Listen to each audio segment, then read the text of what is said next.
कृष्ण नमो ईश्वराय कृष्ण कृष्णाय भूतले श्रीमते जयप्रदा स्वामी नामिने नमो आचार्य पदाय निताय कृपाप्रदायिने गौरकथा रंगाय नवरामकारिणे वंशाकल्पतरुभ्यश्च कृपासमुद्भवेन च पतितानां पावनेभ्यो वैष्णवेभ्यो नमः। जय श्री कृष्ण चैतन्य प्रभु नित्यानंद श्री अद्वैत गदाधर शिवासादि गौरभक्तवृंद। हरे कृष्ण कृष्ण कृष्ण हरे हरे हरे राम राम राम हरे हरे।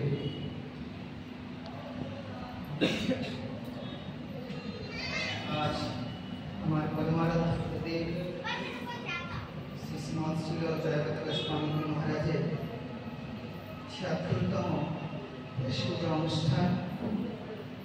সেই উপলক্ষে আমরা সমস্ত গুরু ভাই গুরু বোনেরা একত্রিত হয়েছি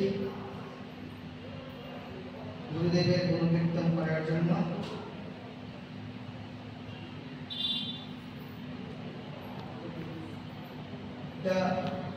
গ্যাস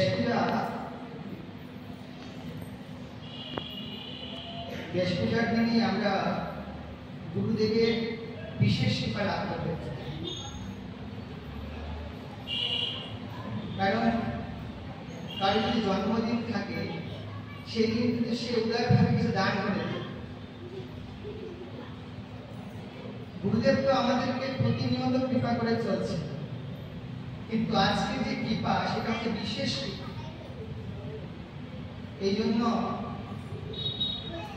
যদি আমরা মন্দিরে আসার সময় না পাই, কিন্তু গুরুদেবের বেশ পূজার দিন অবশ্যই আমাদের সারাটা দিন মন্দিরে কাটানো উচিত, বিশেষ করে গুরুদেবের কাছে গুরুদেবের সেবা।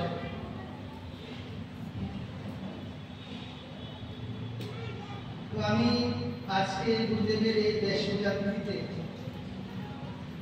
গুরুদেবের কিছু গুণকীর্তন করার চেষ্টা করব, কারণ আমি মায়াপুরে থাকাকালীন অনেক বছর গুরুদেবকে কাছে পেয়েছি এবং গুরুদেবের বাণী সেবা এবং ভক্তি সেবা দুটা করারই সুযোগ পেয়েছি বৈষ্ণবদের আশীর্বাদ। মায়াপুরে গুরু মহারাজের যারা সেবক আছেন তার মধ্যে হচ্ছেন একজন মহাপুরাণ প্রভু, যিনি আমাকে গুরুদেবের বপু সেবা করার সুযোগ করে দিয়েছিলেন। যে কথাগুলো স্মরণ করলে আমার মনে অনেক আনন্দ এবং অনেক কান্না পায়, যে আজকে হয়তো আমি প্রচারের জন্য সেই সেবাগুলো থেকে বঞ্চিত হয়ে গেছি, সে তার জন্য কান্না পায় এবং মনে আনন্দ হয় যে ওই দিনগুলো যে কতটা আনন্দময় ছিল, গুরুদেবের সেবা করার আমি সুযোগ পেয়েছি। প্রতিদিন আমি গুরুদেবকে দর্শন করতে পারতাম, যদিও অনেকের জন্য এমনকি জিবিসি পর্যন্ত, যারা জিবিসি বড় বড় পদে থাকতেন, গুরু মহারাজ যখন অসুস্থ হয়ে গেছিলেন সে সময় সেখানে ঢুকতে দিতেন না কাউকে এলাও নেই। কিন্তু প্রতিদিন সকাল 10টায় আমি গিয়ে গুরু মহারাজকে প্রণাম করে এবং গুরু মহারাজের সেবা করার সুযোগ পেয়েছি। আমার সেবা ছিল গুরুদেবের কাপড়গুলো কাছে,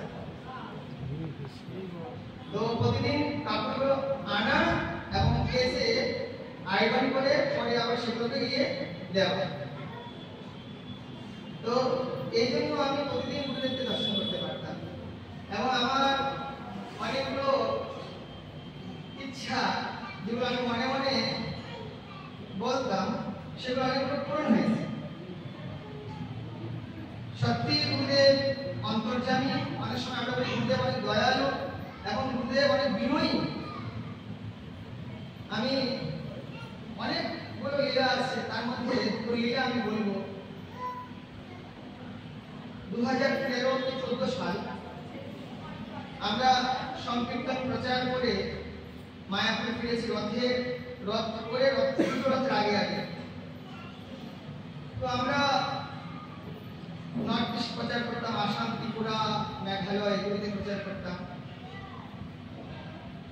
শহরের মাঝে ঢুকেই হচ্ছে কোকরাঝাড়। কোকরাঝাড়ে আমি একটা ভিডিও বাড়িতে থাকতাম। উনি ভিডিও অফিসার, উনি বড় ওনার নাম হচ্ছে আনন্দ মুসাহারি। তো ওনার সঙ্গে যখন আমরা প্রচারে আসতাম উনি আমাদেরকে বলতেন যে আপনাদের তো ইসকনের আমি অনেক মহারাজকে পেয়েছি, অনেক ডোনেশন, অনেক বড় ডোনার, তো কিন্তু আপনাদের যে বড় মহারাজ ওনার সঙ্গে আমাকে মিট করে। তো আমি যেহেতু ওনার সঙ্গে খুব ভাবে অ্যাসাইনমেন্ট কথা বলতাম, উনি খুব খুশি হলেন। তো বলছে আপনি আমার মনের কথা বুঝতে পারছেন। আমি বললাম আপনি যদি মায়াপুরে যান, আমি আপনাকে কথা দিচ্ছি আমি চেষ্টা করবো আপনাকে আমাদের বড় মহারাজের সঙ্গে দেখা করার। যাই হোক, রথের সময় উনি মায়াপুরে গেলেন এবং উনি আমাকে বললেন আমি মায়াপুরে এসে গেছি, কিন্তু আমাকে কিন্তু দেখাতে হবে। ঠিক আছে, অবশ্যই দেখাবো, চেষ্টা করলাম। তো আমি মহারাজের সেবকদেরকে বললাম যে একজন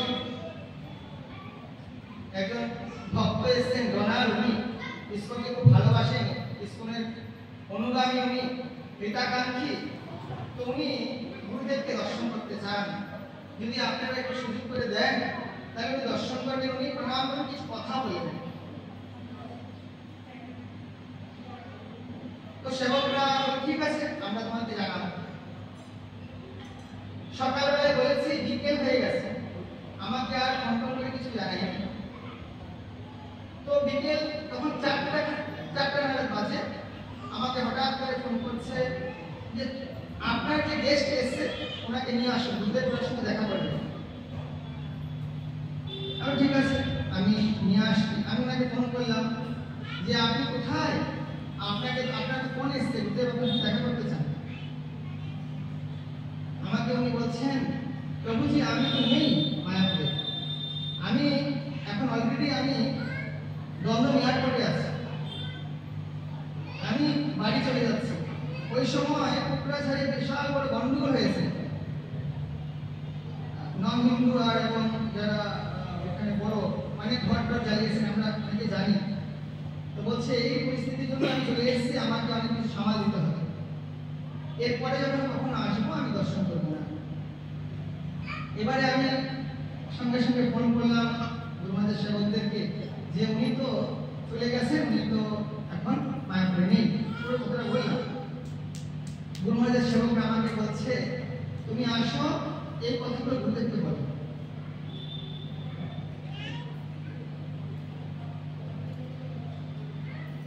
গুরুমাদের সাথে সামনে গিয়ে দাঁড়ানো, হ্যাঁ, দূর থেকে প্রণাম করলাম, সব কিছু ঠিক আছে। মুখামুখি কথা আমার জীবনের প্রথম। আমি গিয়ে প্রণাম করলাম, বলছে ওনাকে ফোন করো। আমাকে গুরুদেব বলছেন যে ব্যক্তি আসছেন ওনাকে ফোন করো।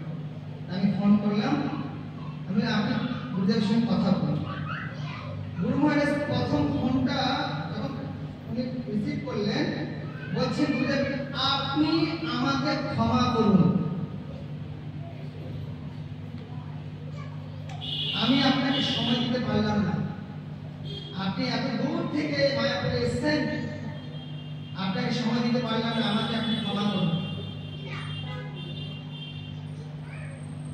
গুরু মহারাজ যখন এই কথাগুলো বলছেন, আর এরকম অনেক কথা হয়েছে ওনাদের সাথে, আমি সেখানে কানে ধরেছি যে জীবনে কখনো কোনোদিন আর যদি কেউ গুরুদেবকে দর্শন করতে যায়, বলবো যদি তোমার হাতে সময় থাকে তুমি বসে থাকো, তারপরে দর্শন করবে, কিন্তু এরকম হলে হবে না। আমাকে গুরু মহারাজ বললেন তুমি যাও। এবারে গুরু মহারাজ পুরো টিমকে ডেকে খুব বকা দিয়েছে। বলছে এই মায়াপুর আজকে আমরা দেখছি এত বৈভব, এত কিছু, একদিন কি ছিল না এগুলো। আমরা একজন ভালো গেস্ট আনার জন্য অনেক চিন্তা করতাম, আজকে অনেক গেস্টরা আসে, বড় বড় ডোনাররা আসে মায়াপুরে, আমরা হয়তো তাদেরকে সময় দিই না। একদিন এরকম একটা ভিডিও অফিসারকে ডাকার জন্য আমরা অনেক পরিশ্রম করতে হতো। উনি একজন ভিডিও অফিসার এসেছেন আমাদের মায়াপুরে, ওনারা আমরা রথের গেস্ট করতেন। তোমরা কেন পাঠিয়ে দিল না, কেন আমাকে সঙ্গে সঙ্গে বললে না, কেন বললে না? তো গুরু মহারাজ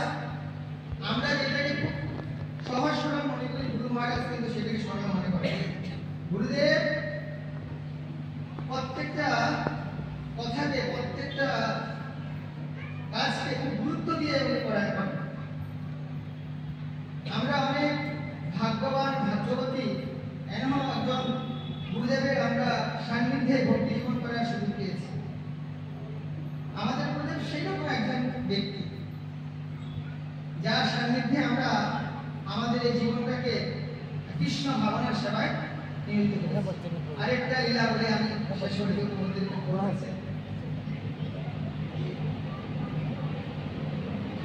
আমাদের সংকীর্তন প্রচারটা আপনারা সবাই জানেন এখনো চলছে। তো গুরুদেবের গুরু মহারাজ সেই সময় এই ম্যারাথনের সময় প্রত্যেক গাড়িতে ফোন করেন এবং ভক্তদেরকে আশীর্বাদ প্রবচন দেন।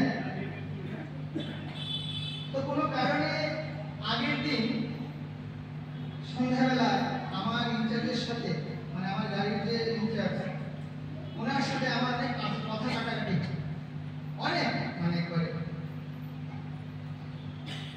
এবং আমি বলছি যে আমি আর থাকছি না, কাল সকালবেলা আমাকে আপনি কিছু দিবেন, আমি চলে যাবো মায়ের। আমার ভালো লাগছে না এরকম। তো মানে অনেকটা মনটা অনেকটা দুঃখিত আমার যে এরকম একটা ব্যবহার, এটা বৈষ্ণবীয় আচরণ নয়, এরকম কথাবার্তা ভালো লাগছে না আমার।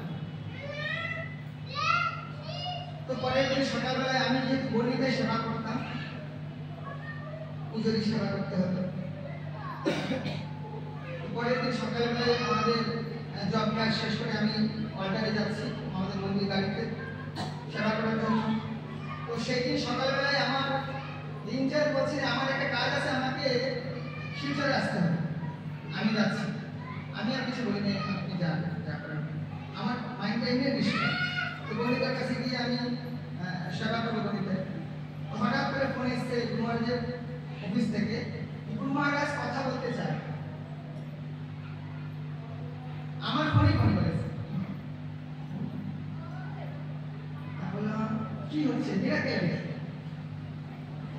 বলছে তুমি ফোনটা কাছে রাখো। আমাকে বলছে ম্যাম তুমি ফোনটা কাছে রাখো, বুঝলে যে কোনো সময় ফোন করো।